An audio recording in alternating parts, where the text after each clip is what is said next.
First, I'd like to welcome everybody. It's good to see your faces and know that you are here in support of the work that we're doing. I know there is a lot of information out in the community right now as to what our focus is, and for those that are listening and those that will stay for the entire meeting, I hope it becomes more clear as to what we're doing. So before we have roll call,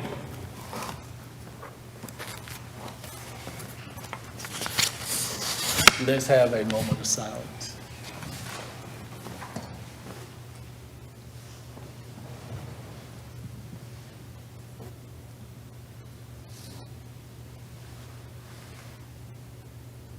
Thank you. All right, I'll ask our Vice Chair, Courtney Alston Wilson, to call the roll.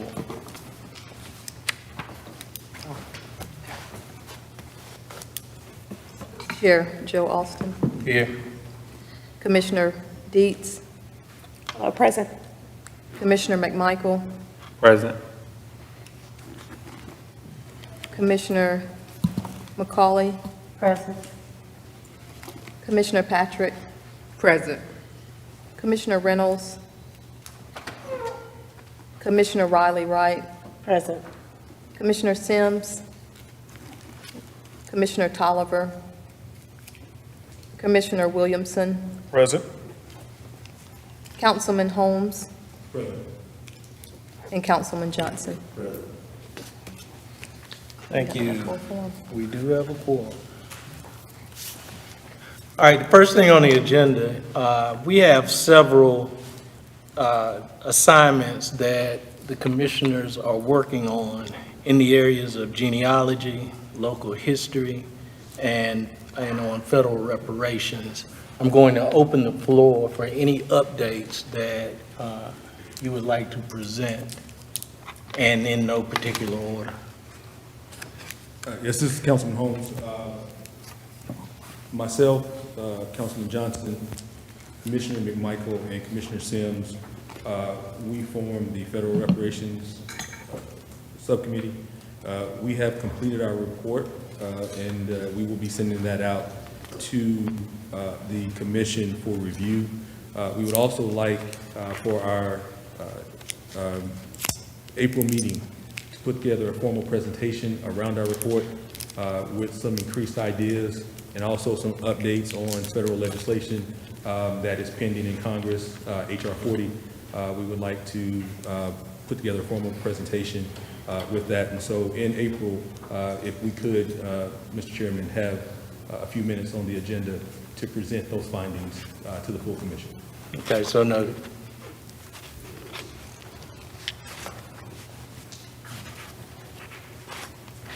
Anyone else have any updates? This is Commissioner McCauley. I've been working in the genealogy group. I've been working with the UNCG's collection of people not property, slave deeds, notices, or runaway notices, as well as the petitions, court petitions. And so I have collected right many. It's a little bit of a challenge considering that High Point actually is made up of 4 different counties. So not everything is just Guilford County, but that is what I have concentrated on thus far. So I plan to, once I finish this, go through and look at the other counties and try to narrow down which ones actually are in High Point. But I have over, I'll say, about 55, 60 examples of what I've found thus far in Guilford County. From those examples, a lot of those, even though a part of our challenge is in the 1860 census, slaves were not named by their name. A lot of times they are named in these court petitions and runaway notices, as well as the slave deeds. So that will give the opportunity to actually find out who these people were, more about their family, and, you know, at the time that they were here in High Point. Thank you. Okay, great. I kind of looked at that information also and saw that in Guilford County, there's a listing of 528 deeds of folks. And as Commissioner McCauley said, the challenge is determining who is related to High Point. And that's going to be difficult, but I'm sure you'll get it done. No problem. All right, thank you. Yeah, go right ahead. Any Commissioner- questions? Commissioner Austin Wilson speaking. Commissioner McCauley, what are the counties that you said there are several counties that make up? So what are Well, those counties? there's 4 counties in High Point. There's Randolph, which often is forgotten about, Davidson, of course, Guilford, and Forsyth. So the part, of course, the majority is Guilford. But, once, it touches a little bit of Davidson, it touches a little bit of Forsyth, and a little bit of Randolph. And so once I look into those, I'll have to try to narrow it down. Then also with Guilford, of course, that covers Greensboro and everything in between here and Greensboro. And so trying to narrow down what's actually in High Point will be part of that challenge as well. Well, thank you for your work. Yeah, looking at the information that, in the digital library, there are several counties that they have not been able to collect any data on. So it's what we have, and we'll continue to work through that. Any other questions? Any other reports? Part of us on the same committees. I think part of us on the same committees. Okay, well, I mean, a number of you on each committee, and if you're working on something that has not been reported, feel free to report what you're working on. Councilman Holmes and Councilman Johnson, what are after you present it in April, what are we looking for to happen? What is our end goal in that? Are we making recommendations to our House representatives? Are we making recommendations to the city and expecting them to pass it on? What does that look like for us? So there are a few things that can happen, Vice Chair Austin. The city can address each of these recommendations on its own. The city can also reach out to the state and federal level for any assistance to be able to address these recommendations, or in conjunction with any federal legislation, we can reach out and see if there's any collaboration that can be had in the federal level. Okay. So once the recommendations package come in, we'll know how better to proceed with the completion and execution of the recommendation. And we've also known, when we walked into this challenge, that this is just the beginning. There's a lot of ground to cover even after we make our presentation, and it's been extended till September 18th. And Mr. Chairman, I also add, this is not, in a perfect world, this is not just a governmental effort. We know that some of the damages levied upon African Americans happen from the private sector as well. There was private sector laws, housing, lending, all in conjunction with laws passed by state, local, federal governments. And so hopefully what we can do is bring to the table every sector of our communities to be able to find the adequate remedies that we need to fix. So it will be recommendations that will combine state, local government, and also the private sector as well from these recommendations. Any other questions, comments, concerns, updates? Okay, hearing none, we'll move on. We have now, well, one of the efforts that we've been working on after the budget was approved and our extension was to identify subject matter experts to assist with us to pull the information together, assist in writing the final report for review of the commissioners, and to pass on to the city council. We issued a proposal, and we had several entities to respond to the proposals. And we have secured content subject matter experts. Each of you have in your packet a summary of who those experts are and what they bring to the table. You know, we've secured Dr. Stephen Seals at the National Institute of Minority Economic Development, Dr. Omar Ali from the University of North Carolina in Greensboro, and Paul Ringel from High Point University to assist.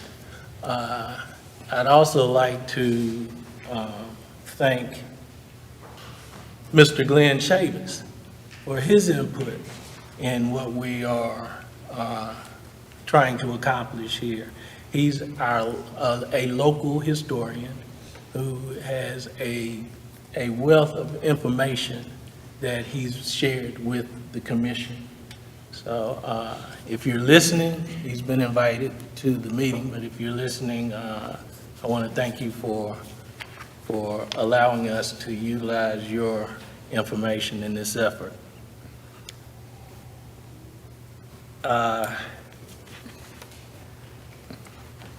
I'm kind of toying with whether to read through our summary of the subject matter experts for those that are listening and you all don't have copies of this. So, who's a good reader up here? You won't read. See, the advantage of being chair is I can volunteer people what to do. Huh? Yeah. So, Commissioner McMichael, did you read through? Yes. This is Commissioner McMichael. Dr. Omar Ali's team will author a report on the transatlantic slave trade, how Africans helped build wealth in our area, Black resistance to enslavement and other forms of discrimination, how Black people created their lives amid a myriad of institutional, legal, and societal changes, and some recent history of African Americans in the city of High Point. Dr. Ali is the Dean of Lloyd International Honors College and Professor of Global African Diaspora History in UNCG's College of Arts and Science. He is a historian of the African diaspora, who explores the Atlantic, Mediterranean, and Indian Ocean worlds. Dr. Paul Ringel and Dr. Virginia Summey's team will build on the work of Glenn Chavis to document potential discrimination and segregation practices in the minutes of High Point's Board of Education from 1915 through the 1993 merger into the Guilford County school system and in the codes of ordinance for the city of High Point since 1960. Dr. Ringel is a professor of history at High Point University who specializes in the cultural and intellectual history of 19th century America and the history of African American education. Dr. Summey is a faculty fellow in the Lloyd International Honors College at UNCG, who specializes in the history of civil rights advocacy and law in Guilford County. The National Institute of Minority Economic Development's team, led by Dr. Stephen Seals, will provide a meta-analysis of and recommendations for restorative policies related to neighborhood indicators, social determinants, and other issues of racial disparity in housing, health, transportation, economic development, and educational attainment, resulting from the legacy of unjust racialized policies of the 19th and 20th centuries. The NIME team will also assist in compiling all research by the OHPC subject matter experts to produce a report to the commission.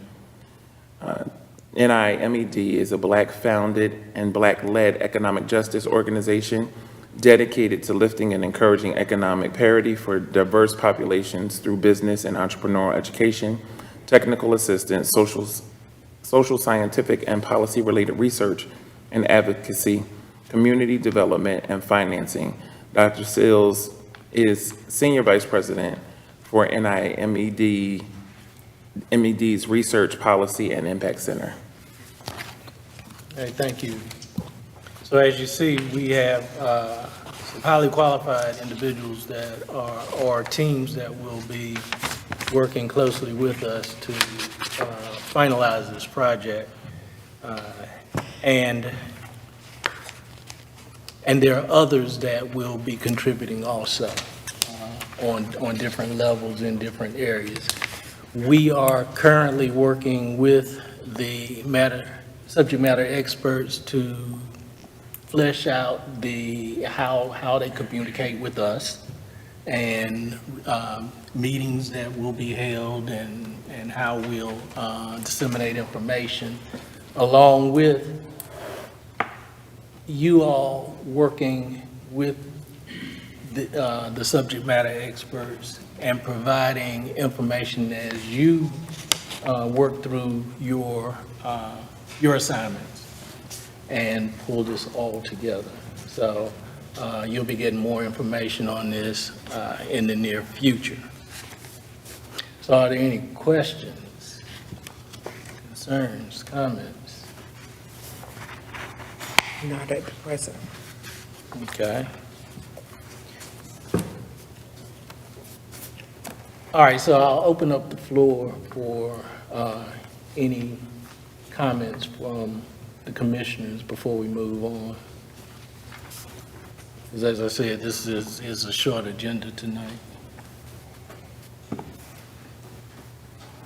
All right, hearing none. We've been fortunate to have several community organizations and agencies that have shown an interest in working along with us through this project. This project is the result of the High Point NAACP's Reparation Committee presenting a resolution to City Council in moving this effort forward. So I applaud NAACP in your forethought in bringing this effort together.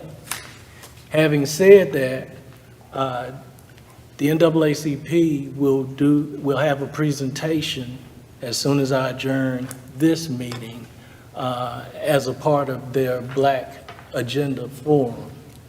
And we're going to take, after I adjourn the meeting, we're going to take about a 5-10 minute break so that we can change the room, and then we will move forward with that.